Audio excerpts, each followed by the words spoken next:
How to create German American Bank online account. Hi everyone, this is Alana from Create Login and Delete. Let's get started.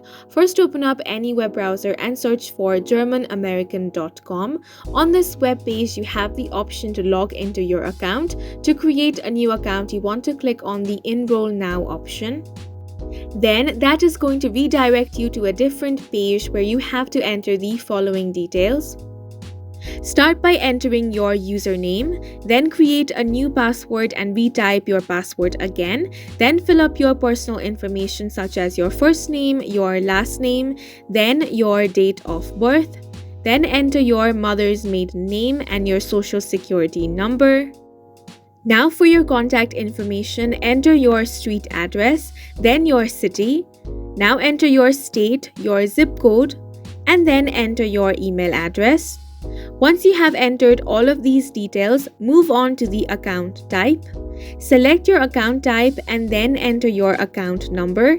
Then check the box that says I have read and accepted the terms and conditions. And finally, you want to click on the complete sign up option.